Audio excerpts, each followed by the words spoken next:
So the first thing I did was I bought some new patterns for this cosplay. I don't typically buy new patterns. I do so every like 7 to 10 years. I usually just use the same patterns that I already have just because they're really versatile.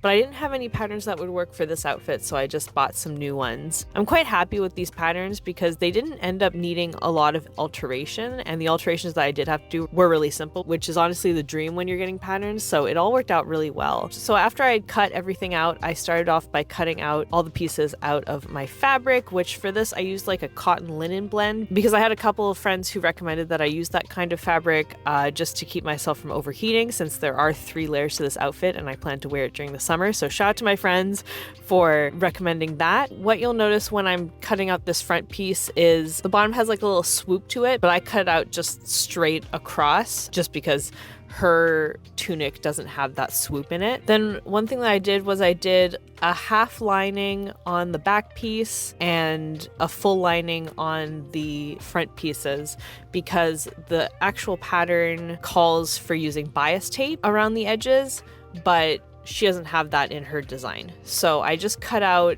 these pattern pieces twice and then pin them to the tops, sew them together at the top there, flip those pieces inside out, and then ironed everything down, and then finally top stitched it. And then everything was ready to just be sewn together according to the pattern instructions. I also went in and zigzagged all of my edges. One thing that I did do was I had to reverse the front 2 pieces because the cut of her shirt is the opposite from what the pattern does, but this was incredibly simple. Added my sleeves and then moved on to the pants. Pants really didn't need any alteration, so I just sewed everything according to the pattern instructions, zigzagged my edges, pressed my seams and everything. And then one thing that I did do, because her pants are like pressed down the middle, they have a fold down the middle of each leg. I just folded over the front of each leg and then pressed them down, then finished sewing everything up, added a channel for my elastic band, added an elastic band using the safety pin technique, and then sewed up the elastic. Then the last thing I did was just do a double rolled hem on the bottoms of each leg, and that was it for the tunic and the pants.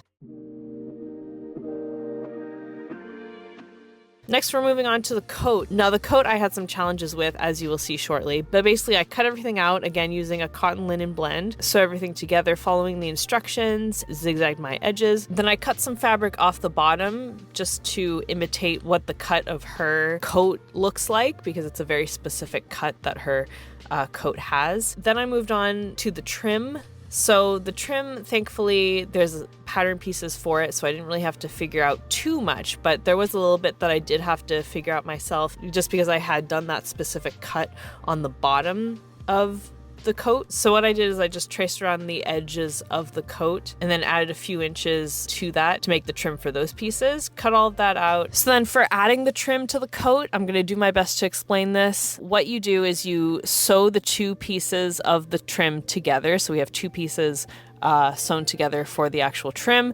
Then one side you sew to the actual coat, and then the other side you fold down and then sew over that seam. So I pinned everything into place and then sewed that side of the trim on, and then you do this thing called stitch in the ditch, where you sew right on that seam between the coat and the trim. So I did all of that, but then the material turned out to be too stiff and it just made it look super weird. It gave it a really weird structure. So I had to seam rip everything, get new material, and then start over. So here I am starting over. What I did this time around, however, is I didn't follow the instructions because it made the coat bigger and it was already cut to a point where I was happy with without the trim. So I just added the trim as if it was just a big piece of bias tape. So I just folded down the 2 edges and then sandwiched the edge of the coat in between the edges of the trim. I did do the correct technique, like what the pattern calls for the sleeves, because the sleeves were not cut to size. Added those sleeves, and then that was it for the coat. Then I worked on the beret. So I was actually like really dreading working on the beret because I didn't have a pattern for it, and I thought the beret, at first I thought the beret looked kind of dumb, so I was like, ugh, I don't want to have to wear that, but it actually looks really cute now that I've like tried the cosplay on and everything. So I just took a beret that I had, traced it, and then cut out a second piece, and then cut the middle out of that second piece. Then I sewed those two pieces together, turned them inside out, and then added the trim around the edge of that opening. One thing you want to make sure though is that the trim that you add is a little bit wider than your head is normally, because you want it to fit your head wearing the wig. Your head is obviously going to be bigger with the wig on. I then sewed the trim on, and that was it for the beret. I did it, and I was really proud of myself. Next, we're working on the undershirt. So for the undershirt, I used the bodice of this dress pattern. The thing that I did for the front was I cut out two pieces of the front and then folded one part to imitate a button-up front. I didn't want to actually make a button-up front. I decided just to add a zipper instead because, you know, making a button-up front is a bit of a pain, so I just decided to fake it. So I sewed all of that down and then added an extra line of stitching. Then I zigzagged everything, pressed the seams, added some tiny sleeves, nothing too big because you're not really even going to see them. Then I worked on the collar, so I just patterned that out. And this was the shape that I eventually went with. Added some interfacing to each of those pieces. I sewed each respective piece together, turned those inside out and pressed them, and then finally sewed both pieces together up the middle and then gave that a good pressing. Then I sewed that to the shirt piece, but I made sure to start in the middle because you want that front seam to match the fake button-up front. And you'll see what I mean in a second. I added a zipper and then added some buttons. And this right here is what I mean by making sure that the pieces line up. You want those two seams to line up. Okay, the staff. The staff was a huge undertaking. So I started off by cutting up these pieces of plexiglass. They're meant for like framing pictures, so they're very small, which was perfect for what I needed. So I cut those using my Dremel, and I hadn't used my Dremel in many years because power tools kind of freak me out. But I did it anyway, and I did not hurt myself, and I pushed through and made it happen. So I feel very proud of that. So did that. So then I cut up some EVA foam into hectagons. To get the pattern that I'm using, I went into Pages, which is the Mac equivalent of Microsoft Word, basically. And you can basically scale different shapes to different sizes and then print them out. So that's what I did to get these hectagons that I'm using. So I cut those out using an X-Acto knife. So I have one for the top, one for the bottom, one is smaller than the other. Then this took a little bit of time to figure out. I didn't get it on my first try, but what I did was I set up the pieces of plexiglass onto the base using tape. And then I glued it because the glue wasn't fast drying. I thought it would be like an immediate fast drying kind of thing, but it was not. So you need everything to stay in place while the glue dries. So I just taped everything together and then added the glue afterwards. Eventually I figured out that I needed to use painter's tape just for better results. So I got some painter's tape and finished up. Then while that was all drying, I cut out some strips of EVA foam and then cut them halfway down the middle so that they would bend. We'll return to that later. I took all the tape off once everything was dried, and then I added some foam to cover the bottom because that's what her staff looks like. And then I also added the strips of EVA foam down each corner of the lantern, and again taped all of that on to allow it to stay in place while it dried. Once that was all dried, I added an extra hectagon down at the bottom of the lantern. Then she has that kind of not cylindrical, but like it's almost like a cone shape on the bottom of the lantern that like attaches it to the pole of the staff. So for that I used a coffee cup. I've had this coffee cup sitting around for years in my craft room specifically for this purpose. I like to use them as patterns, so this one finally got its time to shine. So I took that all apart and used that as a pattern. Once I had cut that out of EVA foam, I glued the sides together and then taped it to allow it to stay in place while it dried. And then I also cut out a circle for the bottom. Then to fill in all of the cracks in the EVA foam, I used some spackling. So I just applied that to all of the cracks and then smoothed it out with a piece of EVA foam. This didn't work as well as I thought it would. I think I needed to do like another coat, but it was kind of hard to tell at the time.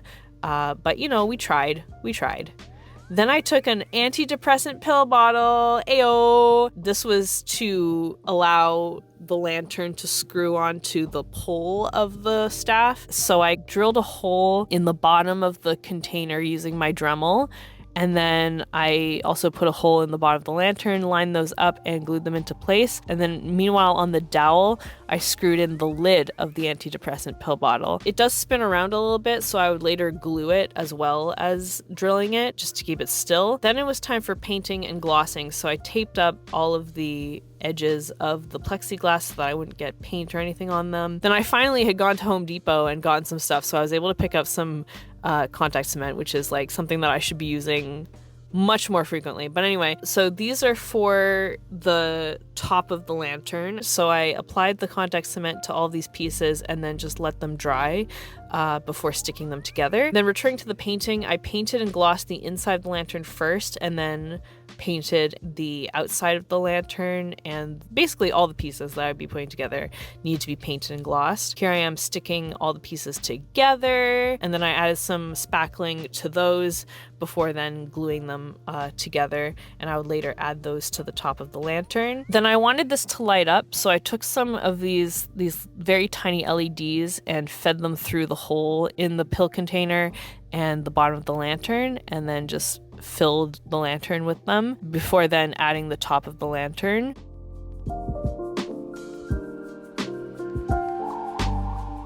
Then I went ahead and painted that and glued on the bottom piece. Then I added a varnish to everything. Did the same thing to the dowel. So here I am painting the dowel. I would later gloss that as well. Removed all the painter's tape, which was somewhat satisfying, but it did rip in a few places. So that kind of like ruined the satisfyingness of it, but that's okay. And then I took a window cleaner and cleaned off all the pieces of plexiglass so that it would look nice and presentable. And that is it for the staff.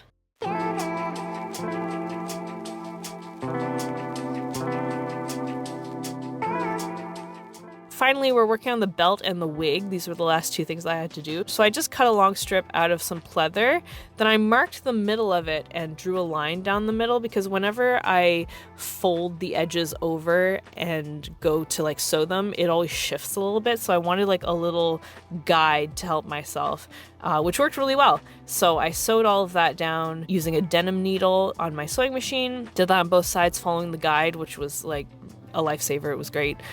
Then, so that the boots and the belt would match, I actually painted the pleather using this Angelus leather paint, which works super well. And a little goes a long way, so you only need one container. So I did all of that. And then I sewed a closure on each side so that it would snap together. Then I got these boots off of Poshmark, and funnily enough, the color was so close to the paint that painting them was really like not necessary, but I did anyway just to be safe, but like you can barely see a difference, but still, anyway, I did it. And she does have detailing on the front of her boot, but I decided to go against that just because I want these boots to be able to be used for other stuff. I didn't want them to just be restricted to this one cosplay, so I just decided to keep them as normal boots. Then finally, I straightened this wig that I bought. I got this wig because it was Arta Canada is closing down, so they have very limited selection right now. So the only kind of short ash blonde wig they had was a curly one, which is totally fine. So I just went ahead and straightened that. And that is it for the cosplay. So then it was time to try the cosplay on, and this is something that I actually put off for quite a while because I was nervous that I wouldn't like how I looked in the cosplay, just because I haven't liked how I've looked in really any of my recent cosplays, just because of how I'm feeling about my body and everything. But I finally got myself to try the cosplay on, and I think my reaction to first seeing myself in this cosplay is really sweet. So I wanted to share that with you guys. This shit is so cute. Are you kidding me? Are you kidding me? This is adorable. Hello. So then I did a little cos test, and here are some of the photos that I took. This was during a weekend where pretty much everyone I was following was at some sort of convention or cosplay related event. Except for me. I had to work that weekend. So after work, I decided to treat myself and try this cosplay on and have a little bit of fun doing a cos test. Overall, I'm really happy with this cosplay. The only thing that I don't like is that I made the staff way too big. The lantern part of it ended up being way too big just because I don't know how to measure things, apparently. But aside from that, I really like how I look in this cosplay. I think it's a very flattering design, and I was pleasantly surprised by that. We're going to do a big dungeon meshy shoot later this summer, and I'm really excited about it. So I'm going to try to film as much as I can during that shoot and share that with you guys. So be sure to look out for that. But that's all I have for you guys today. Thanks so much for hanging out with me today. I'll see you guys all next time. But until then, Painted Faces, please be sure to take care. Bye.